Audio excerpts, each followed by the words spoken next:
A quick tutorial about how to go about reading wargame rules. Joining us will be Sergeant Gumbo, First Airborne Screaming Eagles. He sometimes substitutes as our imaginary opponent. And cameraman is Yanni Hiotis, my son. Great.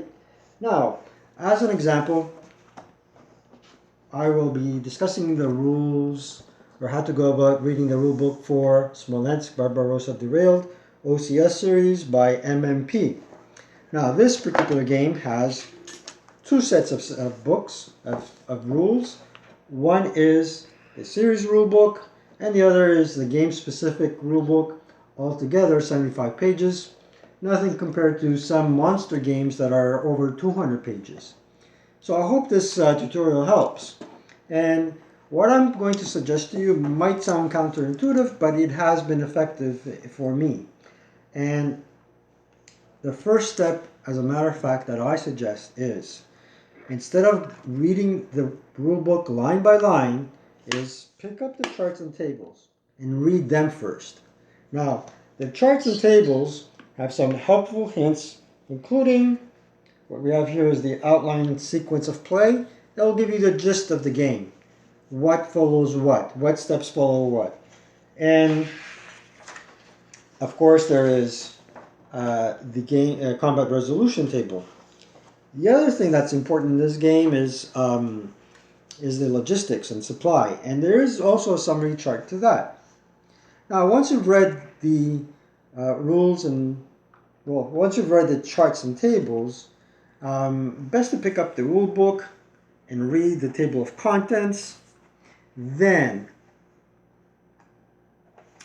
go through, look at the pictures, and read the samples of the rules. Example gameplays, example supplies, example zone of controls. Another step before committing yourself to reading everything line by line would be terms and definitions. And luckily this rule book does have terms and definitions. One thing that is particular to this rule book is the concept of an SYR. My American friends like to use abbreviations. What is an SYR? If you read the terms and definitions before committing yourself to reading the rules, you'll know that an SYR is a save yourself retreat. Now, how is that different from a route? It is essentially a route, but there are specific rules that govern this. And you'll get the gist of it if you are familiar with the terms first. So, you now have read the terms, you've familiarized yourself with examples. Go ahead and read everything line by line. If you don't recall any particular concept, and the one I'm having trouble with is supply and logistics. I still don't have the gist of it, but I'm getting there. I must have read it 2 times over so far. So, don't forget, it's not a bad thing to read them over once in a while. However, don't get stuck there. Don't spin your wheels.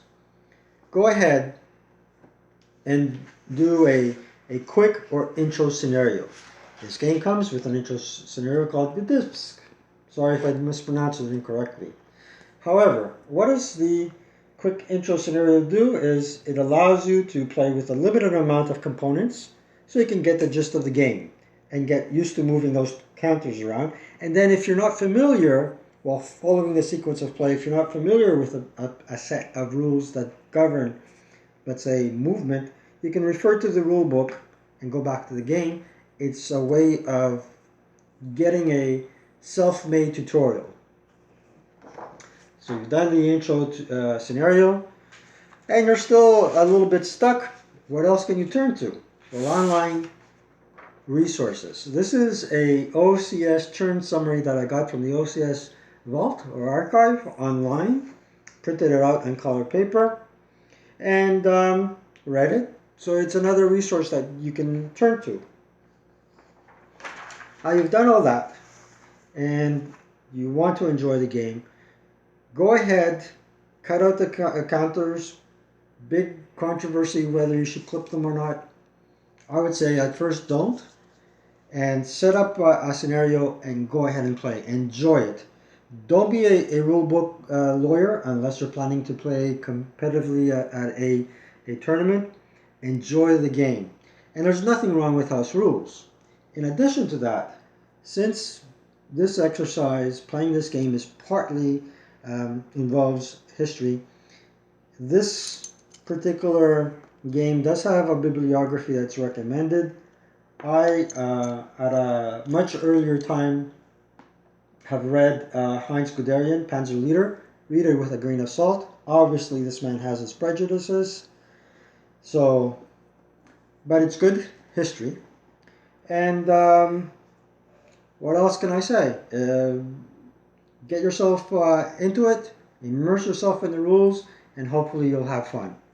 Take care. And if you have any questions, comment below. I'll try my best to answer any questions you may have. I'm also on the Wargamers Facebook page, so look into that as well. Take care. Thanks for watching.